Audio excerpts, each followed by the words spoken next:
Hello दोस्तों, स्वागत है आप सभी का आपका अपना चैनल इस क्लासेज में। दोस्तों आज हम लोग क्लास 12 बायो का हम लोग रिवीजन क्लास देखेंगे। इसमें 35 एमसीक्यूज है जिसका हम लोग रिवीजन करेंगे और ये सब जो क्वेश्चन है वो बोर्ड एग्जाम में पूछे गए हैं और रिपीट क्वेश्चन है, तो ध्यान में रखिए। तो चलिए देखते हैं आज हम लोग कौन से चैप्टर का एमसीक्यूज देखेंगे। तो आज हम लोग चैप्टर नंबर 1 जीवों में जनन, इस चैप्टर का हम लोग 35 एमसीक्यूज देखने वाले हैं। तो अंत तक बने रहिए, वीडियो को स्किप मत कीजिए। आप लोग इस चैनल पर नए हैं तो प्लीज़ वीडियो को लाइक करें, चैनल को सब्सक्राइब करें और बेल आइकन को दबा दें ताकि जितने भी अपडेट्स हो सबसे पहले आपके पास पहुंचे। और इस वीडियो को जैसे ज़्यादा अपने दोस्तों में शेयर करिए और कमेंट में इसका आंसर देते जाइएगा जितने भी एमसीक्यू जो उसका। तो चलिए शुरू करते हैं इस सेशन को। अगर आप लोगों ने इससे पहले का वीडियो नहीं देखा है तो डिस्क्रिप्शन में उनका लिंक दिया गया है, वहाँ से आप लोग देख सकते हैं।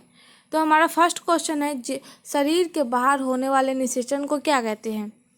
शरीर के बाहर जो निषेचन होता है, निषेचन मतलब बोल सकते हैं एक नए बच्चे का उत्पन्न करना, एक नए संतति का उत्पन्न करना निषेचन कहलाता है। तो इसमें बोला गया है कि शरीर के बाहर होने वाले निषेचन को क्या कहते हैं। ऑप्शन 1 है इन विट्रो, ऑप्शन बी है इन विवो, ऑप्शन सी है ए और बी दोनों, ऑप्शन डी में इनमें से कोई नहीं। जो शरीर से बाहर होने वाली निषेचन होती है तो उसे क्या बोलते हैं, तो इसका जो सही जवाब हो जाएगा वह हो जाएगा ए इन विट्रो, यानी बाह्य निषेचन। जब भी शरीर के बाहर जो निषेचन होता है वो बाह्य निषेचन होता है। अगर शरीर के अंदर होगा तो वो आंतरिक निषेचन हो जाएगा। जैसे मैं एग्जाम्पल में मनुष्य, तो मनुष्य का जो निषेचन होता है वो शरीर के अंदर होता है। लेकिन अगर इसका एग्जाम्पल लिया जाए शरीर के बाहर होने वाले, तो कुछ प्लांट्स है जिसका निषेचन शरीर के बाहर होता है। तो ध्यान में रखिए और ये क्वेश्चन बोर्ड एग्जाम में पूछे गए हैं। दूसरा क्वेश्चन है निम्नलिखित में कौन सा जंतु उभयलिंगी नहीं है। तो उभयलिंगी मतलब होता है कि ऐसा जीव या फिर पादप जो एक समय पर विभिन्न समय पर एक या विभिन्न समय पर स्त्री तथा पुरुष दोनों प्रकार के जनन कर सकते हैं, मतलब उससे एक नए संतति का उत्पत्ति कर सकते हैं, तो वो हो गया उभयलिंगी। तो इसमें पूछा गया कि कौन उभयलिंगी नहीं है। ऑप्शन ए में जोंक, ऑप्शन बी में केचुआ, ऑप्शन बी में फीताकृमि, ऑप्शन डी में घरेलू मक्खी। तो इसका जो सही जवाब हो जाएगा वह हो जाएगा हम लोग का डी, घरेलू मक्खी। हालांकि जो उभयलिंगी का एग्जाम्पल होता है वो सबसे मोस्टली जो हो जाएगा वो हो जाएगा केचुआ। केचुआ में दोनों तरह के लिंग पाए जाते हैं, नर और मादा, और एक ही समय पर या फिर अलग अलग समय पर वो एक प्रजनन कोशिका का निर्माण कर सकते हैं। तो ये हो जाएगा हम लोग का सही जवाब। इस क्वेश्चन के हिसाब से ऑप्शन डी सही होगा, लेकिन यहाँ पे नहीं है। अगर हाँ होता तो ये 3 हो जाता, जो केचुआ और फीताकृमि। ये 3 जो है वह उभयलिंगी का एग्जाम्पल है, लेकिन यहाँ पे उभयलिंगी नहीं है, वो घरेलू मक्खी हो जाएगा। ये इसमें नर और मादा एक में नहीं पाए जाते, इसमें अलग अलग होता है। तो इसमें 2 लिंग नहीं होते, इसलिए ये उभयलिंगी नहीं है। क्वेश्चन नंबर 3 है इनमें से किसमें जल माध्यम से निषेचन होता है। मतलब निषेचन कई तरह से होता है, एक बाह्य निषेचन, आंतरिक निषेचन, जल माध्यम से, मतलब बहुत तरह के प्रोसेस होता है इसमें। तो जल माध्यम से जो निषेचन होता है वह किसमें होता है, शैवाल, ब्रायोफाइटस, टेरिडोफाइटस, या फिर इनमें। ऑप्शन डी में हो जाएगा इनमें से सभी।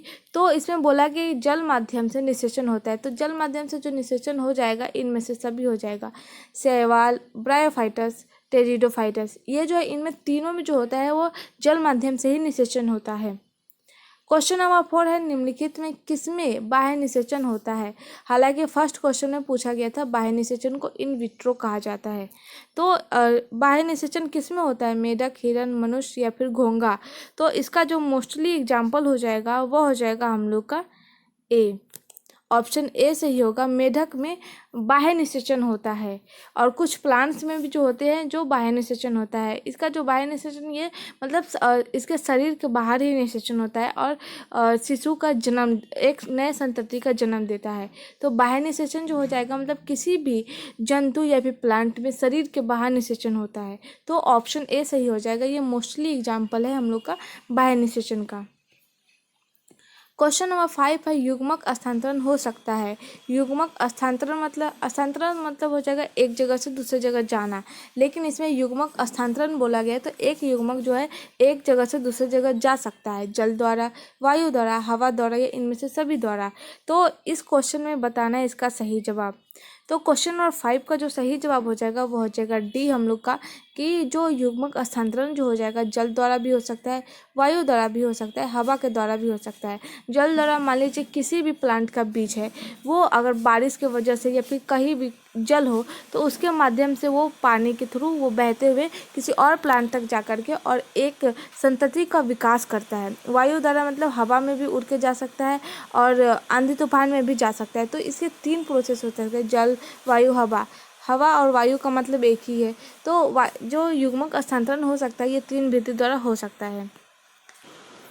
क्वेश्चन नंबर 6 है, जब निषेचन शरीर के बाहर यानी शरीर के बाहर होता है तो उसे क्या कहते हैं। ये क्वेश्चन 3 जगह 3 अलग अलग टाइप में आया है। फर्स्ट आया है कि मतलब जो निषेचन शरीर के बाहर होता है उसे क्या बोलते हैं। दूसरी जगह आया है कि निषेचन जो शरीर के बाहर होता है उसका एग्जाम्पल क्या है। तीसरा जगह ये है कि जब निषेचन शरीर के बाहर होता है उसे क्या बोलते हैं। तो तीनों 3 तरह के आए हैं और 3 तरह के अलग अलग ऑप्शन थे। फर्स्ट ऑप्शन है बाह्य निषेचन, सेकेंड है निषेक जनन, ऑप्शन सी में आंतरिक निषेचन, ऑप्शन डी में इनमें से कोई नहीं। तो इसमें बताना है कि मतलब क्या होगा। तो पहला है बाह्य निषेचन, तो इसका राइट जवाब तो हो जाएगा बाह्य निषेचन, क्योंकि जो शरीर के बाहर जब निषेचन होता है, किसी संतति का उत्पादन शरीर के बाहर होता है तो वो हो जाएगा निषेचन, बाह्य निषेचन। लेकिन इसका सही जवाब तो ऑप्शन है, ये हो जाएगा। लेकिन अगर दूसरा ऑप्शन देखें अनिषेक जनन, तो ये इसमें जो हो जाएगा ऐसा प्रजनन जिसमें बिना निषेचन के ही एक संतति का उत्पादन होता है, और आंतरिक निषेचन जो शरीर के अंदर होता है। तो तीनों ऑप्शन का मतलब अलग अलग है, लेकिन इस क्वेश्चन का सही जवाब हो जाएगा ऑप्शन ए बाह्य निषेचन। ये जो है अगर कहीं और होगा कि ऐसा कोई जिसका निषेचन मतलब बिना निषेचन के हुआ संतति की उत्पत्ति कर लेता है, तब हो जाएगा हम लोग का अनिषेक जनन। तो तीनों का जो अलग अलग माना है, लेकिन इस क्वेश्चन के हिसाब से ऑप्शन ए राइट है। तो बढ़ते आगे। क्वेश्चन नंबर 7 है, इनमें कौन अनप्रजनक प्राणी है। अनप्रजक प्रणाली बोला गया है ओविपेरस। ओविपेरस मतलब ऐसा संतति, ऐसा जंतु जिसका उत्पन्न यानी उत्पादन जो होता है वो अंडे के थ्रू होता है। अनप्रजनक मतलब होता है कि ऐसा संतति जिसका उत्पत्ति अंडे के थ्रू होता है, उसे ही हम लोग बोलते हैं अनप्रजक प्रणाली। तो ऑप्शन ए में मुर्गी, सांप, मगरमच्छ, इनमें से कोई नहीं।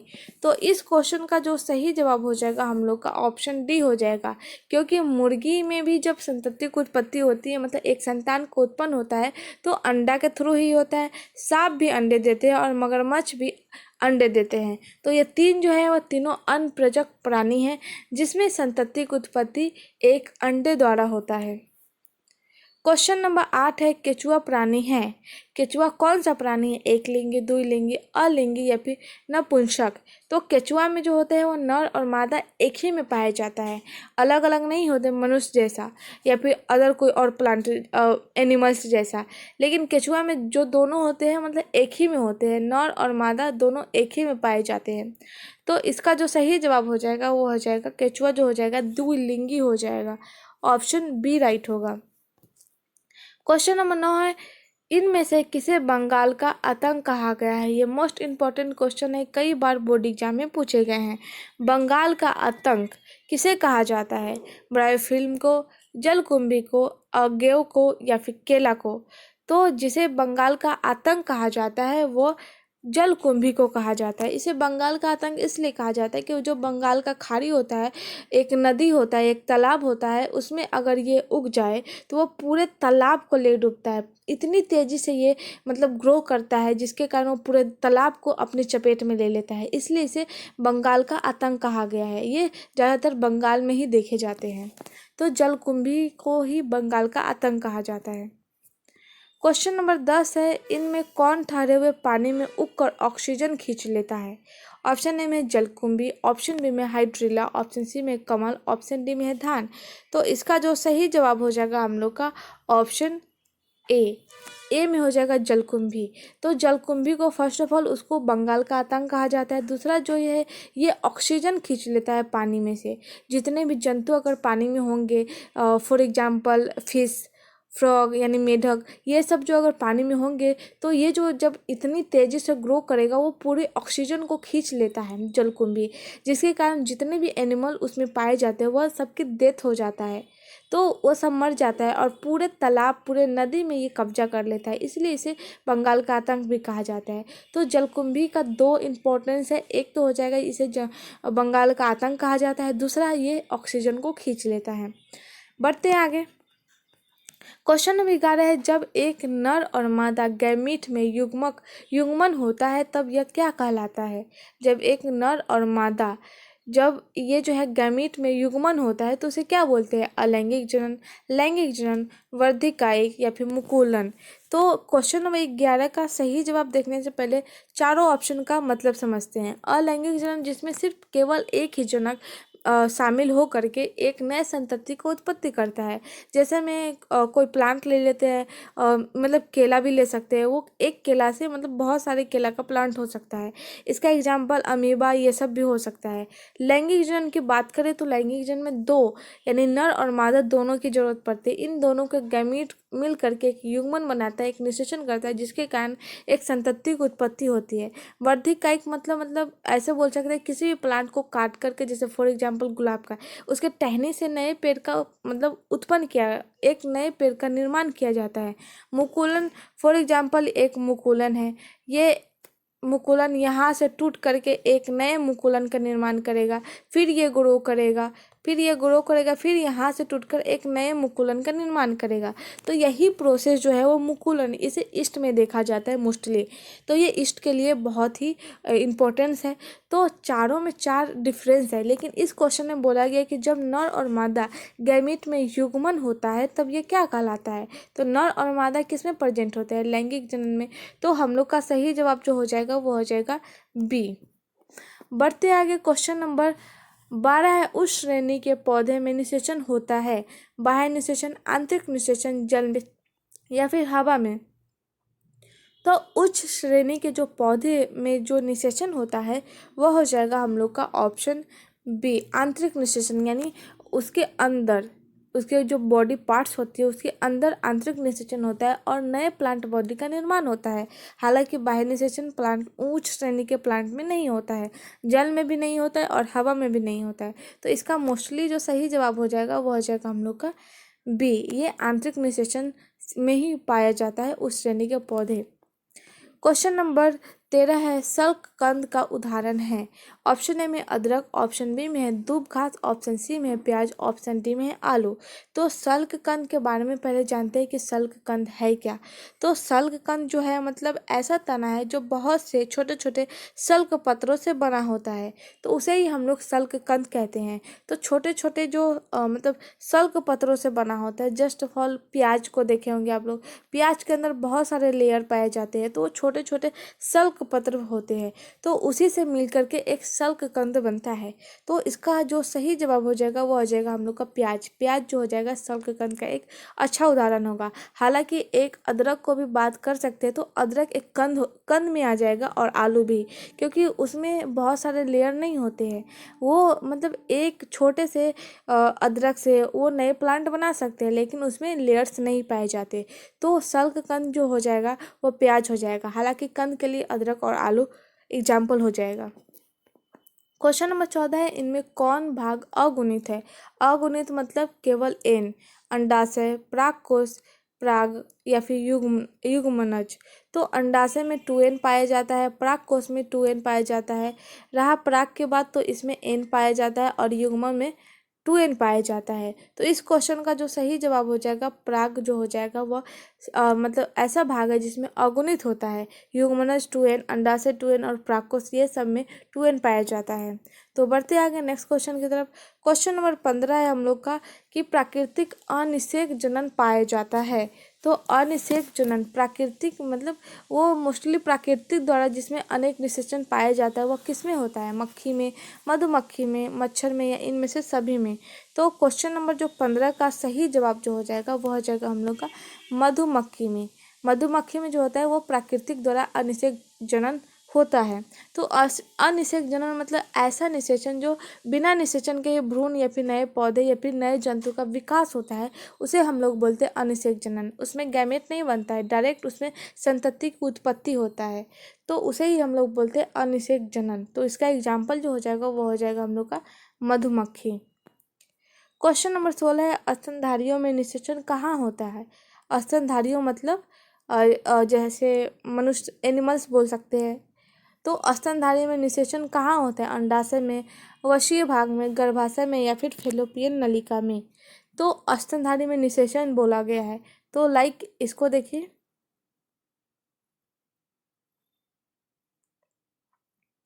ये होगा स्त्री के, और जहाँ पे निषेचन होता है वो, तो इसको इसमें बोला गया कि निषेचन कहाँ होता है, तो ये फैलोपियन नलिका में निषेचन होता है। तो ऑप्शन डी हो जाएगा, इस जगह पे निषेचन होता है और इसी प्रोसेस में मतलब एक नए शिशु का निर्माण होता है, जो कि बाद में उत्पत्ति होती है। मतलब इसी को निषेचन के प्रोसेस से ही एक शिशु का निर्माण होता है। तो फैलोपियन नलिका में ही निषेचन होता है स्तनधारियों में। तो सबसे अच्छा एग्जाम्पल मनुष्य में, मनुष्य का आप ग्राफिक देख सकते हैं, वहाँ पे आप लोग को पता चल जाएगा कि मतलब कहाँ पे निषेचन होता है। जस्ट अभी तो हम बता ही दिए, लेकिन आप देख सकते हैं। तो बढ़ते आगे, क्वेश्चन नंबर 17 है, द्वि निषेचन का परिणाम होता है बीजपत्र, बीजांडकाय, भ्रूणपोष या फिर भ्रूण।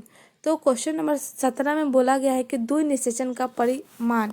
तो द्वि निषेचन होता क्या है? तो द्वि निषेचन जो होता है, आवृत बीजों में निषेचन का प्रक्रिया जो 2 बार में होता है। आवृत बीजी मतलब जो उच्च श्रेणी के प्लांट होते हैं वो आवृत बीजी में आ गया। तो आवृत बीजी मतलब 2 बार निषेचन होता है। तो 2 बार निषेचन किस में होता है? तो इसका जो सही जवाब हो जाएगा वो हो जाएगा हम लोग का भ्रूणपोष। और भ्रूणपोष जो होते हैं वह 3N होते हैं। इसमें त्रिगुणित होता है ये जो भ्रूणपोष होता है। तो ये हो जाएगा हम लोग का सही जवाब, ऑप्शन सी। क्वेश्चन नंबर 18 है, भ्रूणपोष में कितने क्रोमोजोम होते हैं? भ्रूणपोष में कितने क्रोमोजोम होते हैं? N, 2N, 3N या फिर A और B दोनों। तो इसमें क्रोमोजोम पूछा गया है, जो कि हम लोग ने बताया थोड़ी देर पहले कि ये त्रिगुणित होते हैं। तो 3N होगा, ऑप्शन सी राइट होगा। तो बढ़ते आगे, नेक्स्ट क्वेश्चन देखते हैं। क्वेश्चन नंबर 19 है, जब संतति की उत्पत्ति एकल जनक द्वारा होती है तब इसे क्या कहते हैं? तो जब संतति की उत्पत्ति एकल जनक द्वारा होती है, मतलब एक ही, चाहे वो फिर नर हो या फिर मादा, दोनों में से कोई एक शामिल हो करके एक नए संतति की उत्पत्ति करता है, उसे हम लोग बोलते हैं अलैंगिक जनक। तो ऑप्शन जो सही हो जाएगा वो हो जाएगा हम लोग का बी। देखते हैं नेक्स्ट क्वेश्चन। क्वेश्चन नंबर 20 है, जनक समान जीव प्राप्त हो सकता है। जनक समान जीव प्राप्त हो सकता है। ऑप्शन ए में बीज से, ऑप्शन बी में युग्मन से, ऑप्शन सी में है युग्मकों से, ऑप्शन डी में विखंडन से। तो जनक जो समान जीव को प्राप्त कर सकता है वो विखंडन से कर सकता है। Just like algae. एल्गी मतलब अपने ही समान एकदम फोटोकॉपी अपने शिशु का निर्माण करता है। अगर यहाँ से टूट गया या फिर 2 भाग में डिवाइड कर गया तो ये अपने ही समान एक शिशु का निर्माण करेगा। तो इसका जो सही जवाब हो जाएगा वो हो जाएगा हम लोग का विखंडन। विखंडन मतलब टूटना। तो एल्गी अगर टूट जाएगा 2 पार्ट में तो वो एक अपने समान ही एल्गी का निर्माण करेगा, डॉटर एल्गी का। तो ये हो जाएगा हम लोग का option D right. Question number 21 है, मुकुलन द्वारा जन्म किसमें होता है? ये मोस्ट इम्पॉर्टेंट क्वेश्चन है, ये कई बार बोर्ड एग्जाम में पूछे गए हैं। अगर आप लोगों ने हम लोग पहले का वीडियो नहीं देखा है, जस्ट क्वेश्चन बैंक्स जो 2009 से लेकर के 2020 तक के जितने क्वेश्चन पूछे गए हैं 21 तक के, वो वाला सेशन नहीं देखा है तो डिस्क्रिप्शन में उनका लिंक दिया गया है, वहाँ से आप लोग देख सकते हैं। तो उसमें आप लोग को पता चल जाएगा कि कौन से क्वेश्चन किस साल पूछे गए हैं। तो मुकुलन द्वारा जनन किस में होता है? ईस्ट में, म्यूकर में, पाइनस में या फिर फन में। तो मुकुलन द्वारा जो जनन हो जाएगा वो हो जाएगा ईस्ट में। ये इंपॉर्टेंट क्वेश्चन है, ये चैप्टर नंबर 1 से आते ही आते हैं। तो देखते हैं आगे नेक्स्ट क्वेश्चन। तो हमारा अगला क्वेश्चन है, जलकुंभी 65,000 से अधिक पौधे कितने माह में उत्पन्न कर सकता है? 65,000। तो ऑप्शन ए में है 8 माह, ऑप्शन बी में है 5 माह, ऑप्शन सी में है 6 माह या फिर 12 माह। यानी 8 महीने, 5 महीने, 6 महीने या फिर 12 महीने, कितने महीने में 65,000 से अधिक प्लांट को उत्पन्न कर सकता है?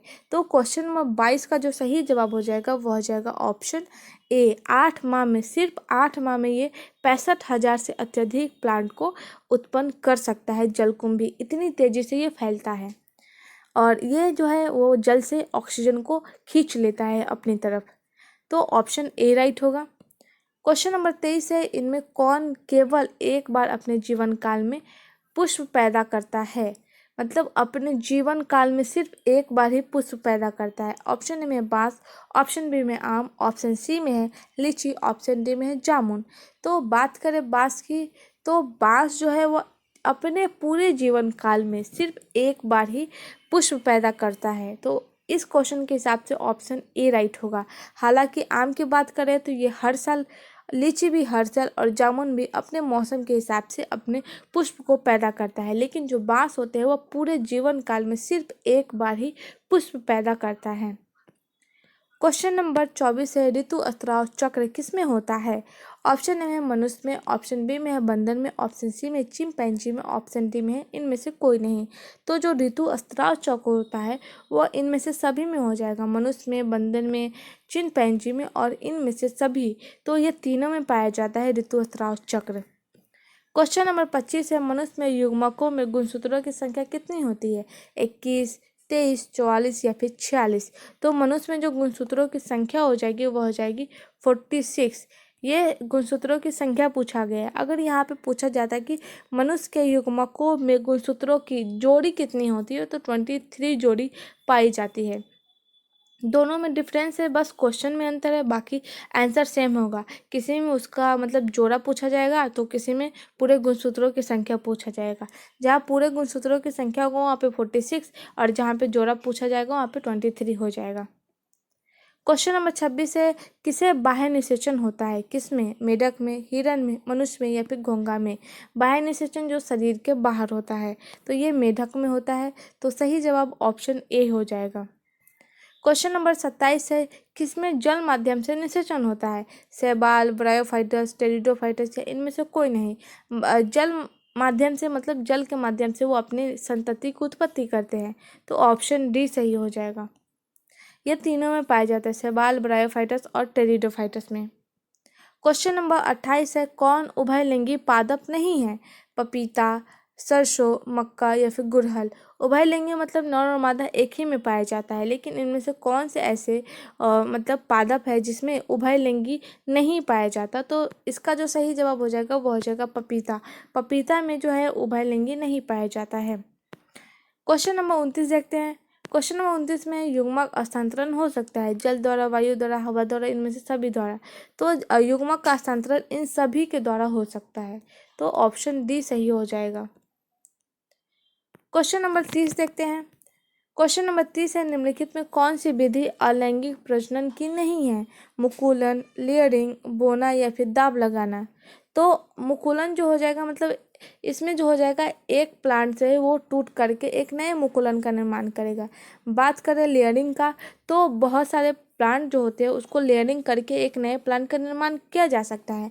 बौना ये तो रॉन्ग है, बौना तो होगा नहीं। दाब लगाना बात कर सकते हैं कि एक अगर लाइक गुलाब का एग्जाम्पल लेते हैं तो एक गुलाब का अगर टहनी को तोड़ करके उसको दाब लगा करके एक नए प्लांट का निर्माण कर सकते हैं। अगर बैंगिंग प्रोसेस बात करें तो बैंगिंग प्रोसेस में किसी भी प्लांट में मतलब लाइक आम का ले ले तो आम के जो टहनी होते हैं वहाँ पर छिल करके वहाँ पे माटी लगा करके उसको बैंगिंग यानी उसको बैग जैसा बांध करके वहाँ से भी नए प्लांट का निर्माण किया जा सकता है। लेकिन बोना जो हो जाएगा वो एकदम रॉन्ग है, तो ये ऑप्शन ही रॉन्ग है। तो ये हो जाएगा हम लोग का सही जवाब। इसमें जो है वो अलैंगिक प्रजनन नहीं होती है। क्वेश्चन नंबर 31 है, द्विलिंगी प्राणियों के उदाहरण है।